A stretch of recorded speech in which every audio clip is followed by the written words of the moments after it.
మనం ఇందాక భూమి విషయంలో చెప్పుకున్నప్పుడు ఎలాంటి సాయిల్ అంటే ప్రదక్షిణ క్రమంలో ఉత్తరం ఉన్న తూర్పులో ప్రదక్షిణ క్రమంలో ఒక నీళ్లు ప్రవాహం ఉండాలని చెప్పి చెప్పుకున్నాం మన స్థలానికి. అయితే ప్రాచీన గ్రంథాలు అన్నిటిలో ఈ విషయం ఉంది.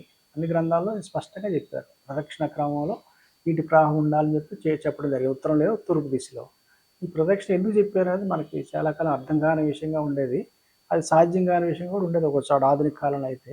అయితే ఇప్పుడు అసలు ఎందుకు చెప్పారు అంటే దానికి ప్రాచీన ఋషులు చెప్పారు కాబట్టి ఏదో రహస్యం ఉండొచ్చు అనుకునేవాళ్ళం. అయితే దాన్ని తెలుసుకోవడం ఈ మధ్య కాలంలో మనకి యూట్యూబ్‌లో ఒక భూమధ్య రేఖ దగ్గర ఉగాండా కంట్రీలో భూమధ్య రేఖ మీద ఒక వాటర్ ఎక్స్పెరిమెంట్ చేస్తున్నారు. మనం యూట్యూబ్‌లో చూడొచ్చు. ఉగాండా అని చెప్పేసి ఈక్వేటర్ ఎక్స్పెరిమెంట్ అని కొడితే వచ్చేస్తుంది. అందులో ఏం చేస్తారంటే వాళ్ళు భూమధ్య రేఖ ఆ దేశం గుండా ప్రవహిస్తుంది. భూమధ్య రేఖ ఒక లైన్. సో ఆ రేఖకి ఉత్తరాన ఉంటే నార్థర్న్ హెమిస్ఫియర్ అవుతుంది అది భూమికి. ఉత్తర ధ్రువం అవుతుంది. ఆ రేఖ కిందకు వస్తే దక్షిణ ధ్రువంలో అవుతుంది అనమాట అది ఆ ప్లేస్. ఎగ్జాక్ట్ రేఖ మీద నిలబడితే అది భూమధ్య రేఖ మీద నిలబడినట్టు. అక్కడ వాటర్ ఎక్స్పెరిమెంట్ పేరుతో వాళ్ళు ఎక్స్పెరిమెంట్ చేస్తున్నారు అక్కడ. అదేంటంటే ఒక పెద్ద గరాట్లా తీసుకుంటారు. గరాట్లో నీళ్ళు నింపి దాన్ని నీళ్ళు స్థిరపడ్డ తర్వాత కింద నుంచి వదిలేస్తారు గరాట్. నీళ్ళు వదిలేస్తారు. ముందు ఆపి నీళ్ళు స్థిరపడ్డాక కిందకు వదిలేస్తారు. వదిలేస్తుంటే నీళ్ళు అలా స్లోగా కింద జారుతాయి కదా, అందులో పువ్వు వేస్తారు. అప్పుడు పువ్వు వేస్తే ఆ పువ్వు మీరు చూసినట్టు క్లాక్ వైజ్ డైరెక్షన్లో తిరుగుతూ ఉంటుంది. అది తిరుగుతూ నీళ్ళలో కిందకి వెళ్ళిపోతుంది.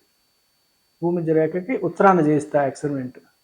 అలాంటి ఎక్స్పెరిమెంట్ భూమధ్య రేఖ కిందకు వచ్చేస్తే అదే మళ్ళీ గరాట్లో నీళ్ళు నింపి నీళ్ళు కొంచెం స్థిరపడ్డాక కింద నుంచి వదిలేస్తారు. నీళ్ళు వదిలేస్తే మళ్ళీ అందులో ఫ్లవర్ వేస్తే అక్కడ కిందకు వచ్చేసరికి అది యాంటీ క్లాక్ వైజ్ తిరుగుతూ మనం గమనించవచ్చు. యాంటీ క్లాక్ వైజ్ తిరుగుద్ది ఆ ఫ్లవర్. ఎందుకు తిరుగుద్ది వాళ్ళని చెప్పరు. అలా వేస్తే నీటి ప్రవాహంతో అలా తిరుక్కుంటూ కిందకి వెళ్తుంది అది.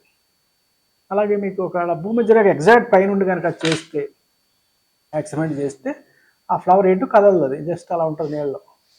దీన్ని బట్టి ఏంటంటే మీ భూమధ్య రేఖకి పైన ఏదో క్లాక్ వైజ్ మూమెంట్ జరుగుతుంది. భూమికి సంబంధించిన రహస్యం అది. మన దేశం కానీ మనకి భూమధ్య రేఖ ఉత్తరానికే ఉంది మనకి ఇండియా అంతా కూడా. ఇప్పుడు కానీ ప్రాచీన కాలం తీసుకున్నప్పుడు ఆఫ్ఘనిస్తాన్, బర్మా ఇవన్నీ కూడా శ్రీలంక నుంచి ఇవన్నీ కూడా మన భూమధ్య రేఖకి పైనే ఉన్నాం మనం. కాబట్టి మన భూమిలో ఆ క్లాక్ వైజ్ అనేది ఇప్పుడు మనం యూట్యూబ్లో చూడొచ్చు. అది టెక్నికల్గా ఏంటన్నది వేరే సైన్స్ చెప్తుంది అనుకోండి అది. బట్ ఈ రహస్యాన్ని మన ఋషులు ఎప్పుడో చెప్పారు.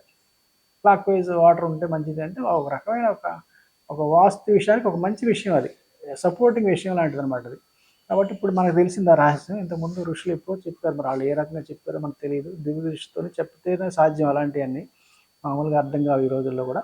అదొక మంచి విషయం చెప్పొచ్చు. ఇది ప్రకృతి రహస్యంగా చెప్పొచ్చు.